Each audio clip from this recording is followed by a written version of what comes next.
A gente tem um tratamento não medicamentoso, que envolve exercício físico, evitar alimentos que para o paciente são gatilhos. Tem pacientes que têm piora da dor com frituras.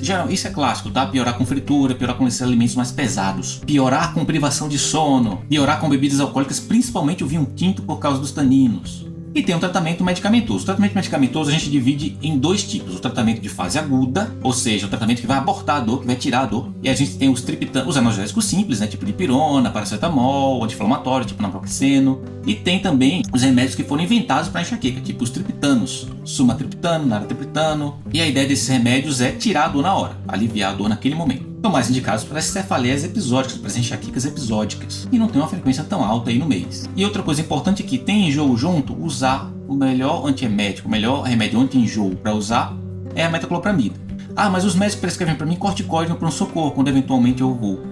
Corticoide é um remédio que não vai tirar a dor na hora, mas existem estudos que mostram que ele previne ou diminui o risco de recorrência no dia seguinte, por exemplo. Mas veja, se você tem mais que 3 dias de dor por mês, ou mesmo que seja menor que isso a frequência, mas atrapalha muito a sua vida, a sua qualidade de vida nos dias que tem a dor, por exemplo, tem que ir no pronto-socorro uma vez por mês, ou 2, mas uma que seja. Então a gente já começa a pensar, já está indicado o tratamento profilático, um tratamento que não vai tirar a dor na hora, a medicação não vai tirar a dor na hora, mas ela vai evitar que a dor venha. Aí o objetivo é reduzir frequência, reduzir intensidade de dor, reduzir dias de dor. Quais são essas medicações? Essas medicações a gente divide em algumas classes, né? A classe dos ansiolíticos antidepressivos, amitriptilina, nortriptilina, venlafaxina, desvenlafaxina, são ansiolíticos antidepressivos que têm evidência de melhora da enxaqueca, né? De melhora de prevenção de episódios de enxaqueca. Então veja só, não é qualquer remédio dessa classe. São esses 4 aí que tem uma evidência melhor. Então se o paciente tem enxaqueca e tem ansiedade junto, ou tem enxaqueca, tem insônia e tem ansiedade junto, ou depressão, é boa escolha, né? Por que insônia? Porque a amitriptilina é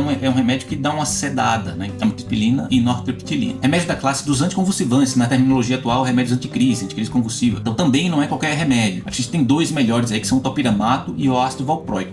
O topiramato tem um grande problema que leva muito à descontinuação do remédio. Então, o raciocínio mais lentificado, também em pacientes que têm nefrolitíase, cálculo renal, não dá para usar ou tem que usar com muita cautela. O ácido valproico, o problema é em mulher jovem, em idade fértil, né? Então, porque ele é muito teratogênico, ele causa muitas malformações no pé. Então, não dá para engravidar usando esse remédio. Mas são 2 drogas de primeira linha. Outra medicação, outra classe, são de alguns remédios que são usados na cardiologia, beta-bloqueadores, propranolol e metoprolol. São 2 remédios de primeira linha para enxaqueca, para profilaxia de enxaqueca também. Remédios bloqueadores de canal de cálcio. E aí tem a flunarizina, que é um remédio que se usa muito como antivertiginoso. Ele é usado como antivertiginoso. E pode ser usado para prevenção profilaxia de enxaqueca também. Em especial aí a enxaqueca vestibular.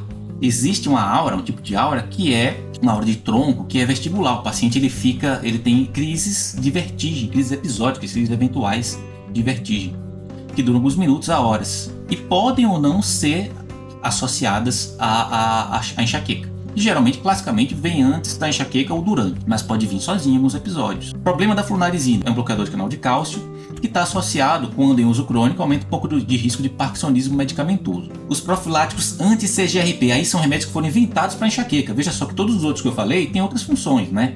Mas esses anti-CGRP foram inventados para profilaxia de enxaqueca. São anticorpos monoclonais, são eles 2 exemplos, erenumab e galcanezumab. Vantagem: são remédios de aplicação mensal ou trimestral. Desvantagem: valor e também o fato de serem de aplicação subcutânea, você tem que aplicar embaixo da pele, então são injetáveis. Existem alguns antipertensivos também que têm evidência baixa, tá? Para enxaqueca, que são a candesartana e o lisinopril, no nível de evidência C aí. E alguns pacientes podem perguntar, não tem nada mais natural, aquela coisa, né? Aquela pergunta de sempre. Então tem algumas drogas, algumas substâncias que tem um efeito aí mais, que parecem ser menos medicamento, né? Quando você olha para elas, mas são medicamentos, hein? Então a coenzima Q10, por exemplo, tem um nível de evidência que não é alto, também um nível C, mas pode ser usada. Os pacientes têm resposta. A riboflavina, que é uma vitamina, algumas revisões mostram nível B. O citrato de magnésio, algumas revisões também mostram nível B. Então dá pra gente usar essas drogas aí como adjuvantes ou até como droga principal em algumas situações para profilaxia de enxaqueca. Aí eu ouvi falar que toxina botulínica, que usa para estética, né, pode ser usada para enxaqueca também. Pode ser usada, é nível A de evidência.